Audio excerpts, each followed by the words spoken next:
اللہ کے نام سے شروع جو نہایت مہربان رحمت والا ہے۔ جنہوں نے کفر کیا اور اللہ کی راہ سے روکا، اللہ نے ان کے اعمال برباد کر دیے، اور جو ایمان لائے اور انہوں نے اچھے کام کیے اور اس پر ایمان لائے جو محمد پر اتارا گیا اور وہی ان کے رب کے پاس سے حق ہے، تو اللہ نے ان کی برائیاں مٹا دی اور ان کی حالتوں کی اصلاح فرمائی۔ یہ اس لیے کہ کافر باطل کے پیروکار ہوئے اور ایمان والوں نے حق کی پیروی کی جو ان کے رب کی طرف سے ہے۔ اللہ ان کے حالات لوگوں سے یوں ہی بیان فرماتا ہے، تو جب کافروں سے تمہارا سامنا ہو تو گردنیں مارو، یہاں تک کہ جب تم انہیں خوب قتل کر لو تو قیدیوں کو مضبوطی سے باندھ دو، پھر اس کے بعد چاہے احسان کر کے چھوڑو یا فدیہ لے لو، یہاں تک کہ لڑائی اپنے بوجھ رکھ دے۔ حکم یہی ہے، اور اگر اللہ چاہتا تو آپ ہی ان سے بدلہ لے لیتا، مگر تمہیں قتال کا حکم دیا تاکہ تم میں سے ایک کو دوسرے کے ذریعے جانچے، اور جو اللہ کی راہ میں مارے گئے اللہ ہرگز ان کے عمل ضائع نہیں فرمائے گا۔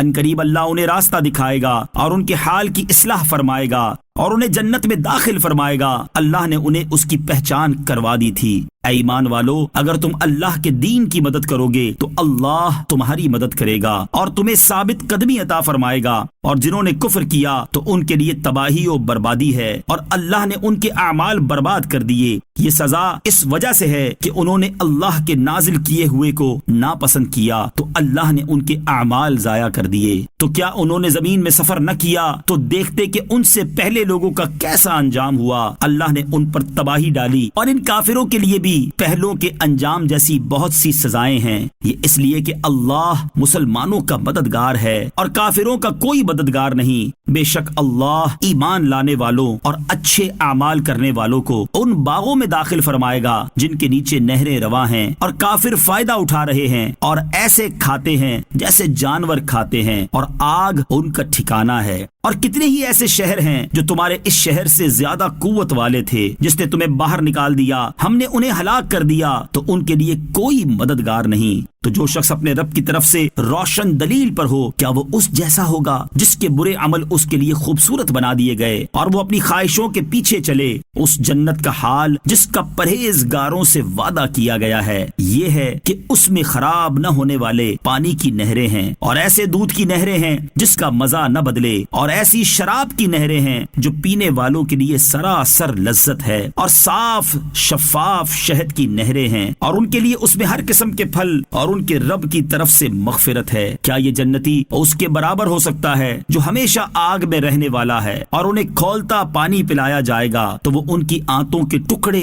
ٹکڑے کر دے گا۔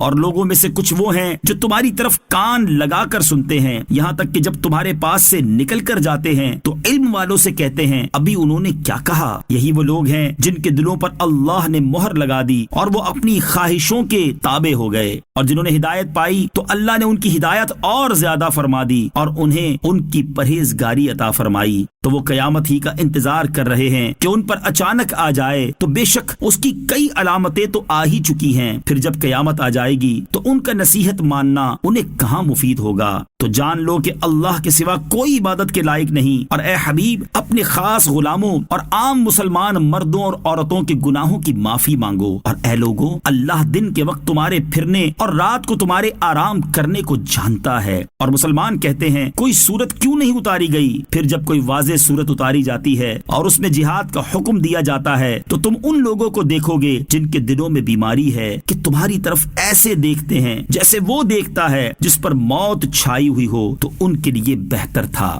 فرما برداری کرنا اور اچھی بات کہنا۔ پھر جب جہاد کا حکم قطعی ہو گیا تو اگر اللہ سے سچے رہتے تو یہ ان کے لیے بہتر ہوتا۔ تو کیا تم اس بات کے قریب ہو کہ اگر تمہیں حکومت ملے تو زمین میں فساد پھیلاؤ اور اپنے رشتے کاٹ دو؟ یہ وہ لوگ ہیں جن پر اللہ نے لعنت کی تو اللہ نے انہیں بہرا کر دیا اور ان کی آنکھیں اندھی کر دیں۔ تو کیا وہ قرآن میں غور و فکر نہیں کرتے بلکہ دلوں پر ان کے تالے لگے ہوئے ہیں؟ بے شک وہ لوگ جو اپنے پیچھے پلٹ گئے اس کے بعد کہ ان کے لیے ہدایت بالکل واضح ہو چکی تھی، شیطان نے انہیں فریب دیا اور انہیں لمبی لمبی امیدیں دلائیں۔ یہ اس لیے کہ انہوں نے اللہ کے نازل کردہ کو ناپسند کرنے والوں سے کہا کسی کام میں ہم تمہاری اطاعت کریں گے اور اللہ ان کی چھپی ہوئی باتوں کو جانتا ہے۔ تو ان کا کیسا حال ہوگا جب فرشتے ان کے منہ اور ان کی پیٹھوں پر ضربے مارتے ہوئے ان کی روح قبض کریں گے۔ یہ اس لیے ہے کہ انہوں نے اللہ کو ناراض کرنے والی بات کی پیروی کی اور انہوں نے اللہ کی خوشنودی کو پسند نہ کیا تو اس نے ان کے اعمال ضائع کر دیے۔ کہ جن کے دلوں میں بیماری ہے وہ اس گھمنڈ میں ہے کہ اللہ ان کے چھپے ہوئے بغض و کینے کو ظاہر نہ فرمائے گا، اور اگر ہم چاہتے تو تمہیں وہ منافقین دکھا دیتے تو تم انہیں ان کی صورت سے پہچان لیتے، اور ضرور تم انہیں گفتگو کے انداز میں پہچان لوگے، اور اللہ تمہارے اعمال جانتا ہے۔